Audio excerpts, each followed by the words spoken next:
Тұз ағзаның дұрыс және толассыз түрде қызмет етіп отыруына арналған қажетті компонент. Қазақта тұзды төгіп қойсаң, өмірің ашы болады, тұзды тегін берсең, ұрыс-керіске тап боласың деген ырым тыйымдар бар. Көне көз апаларымыз тұзды иығыңнан 3 рет асырып сермесең, барлық аурулар мен жамандықтан аулақ боласың деп жатады. Видеоны соңына дейін көріп, қазақша арнаның дамуына үлес қосып тіркеліп кетіңіздер. Қазақ айтса айтқандай, тұздың тамақ дәмін келтіруден басқа көптеген пайдалы тұстары бар екен. Бояудың иісі шығып тұрған бөлмеге тұз салған сауыт қойсаңыз, иіс тез арада жоғалып кетеді. Балық иісі шығып тұрған ыдысты тұз қосылған суық сумен жуыңыз. Ішіне бір шөкім тұз салсаңыз, кофенің дәмі кіре түседі. Неше мың жыл бұрын өмір сүрген ғұн, түркі бабаларымыз тұзды тастамай ала жүрген.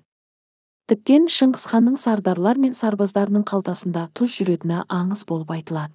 Шығыс халықтарында тұзды пайдалану, тұзды тамақ және шай ішу дәстүрі әлі күнге дейін сақталып келеді. Мәселен, Қытайдағы және Моңғолиядағы қандастарымыз шайды тұзбен ішуді әлі сақтап келе жатыр. Тұздың құрамында натрий бар. Натрий ағзаның көптеген процестерінде маңызды рөл атқарады. Бұл химиялық элемент адам үшін ауадай қажет. Бірақ оны шамадан тыс қолдануға болмайды. Оның құрамындағы хлор ас қорыту жүйесін реттейді. Хлор жеткіліксіз болған жағдайда ішектің жұмысы бұзылады. Тұз депрессия және күйзеліске қарсы тұра алады. Ол бақыт және ұйқы гормонын өндіруге көмектеседі. Варикоз және остеопороз ауруларын болдырмайды. Дәрі ретінде тұмау, тіс аурулары, ангина, ларингит және дене буындары мазалаған кезде қолданылады. Бұл қоспаны көп мөлшерде тұтынған жағдайда қан қысымы жоғарылап, жүрек тамыр ауруларының болу қаупі артады. Тұз көп қосылған тағамдар ағзаға зиян келтіреді. Тұзды тағамдан кейін адамның су ішкісі келеді. Ішкен сұйықтық ағзадан шықпай, май жасушаларында жиналады. Сол себептен зат алмасу процесі өзгеріп, организмнің жұмысы бұзылады. Натрийдің мөлшері нормадан артық болса, денеде калий, кальций, магний, фосфор және темірдің құрамы азаяды.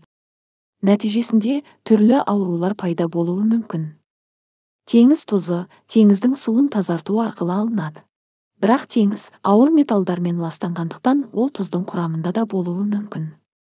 14 жастан асқан адамдарға тәулігіне 2,3 грамм, яғни бір қасық тұз қолдануға кеңес беріледі. Медициналық статистикаға сәйкес, натрийді көп мөлшерде тұтыну себебінен жылына шамамен 1,6 миллион адам жүрек ауруларынан қайтыс болады. Жасы 50-ден асқан кісілер тұздың күнделікті нормасын 1,5 граммға дейін төмендеткені дұрыс.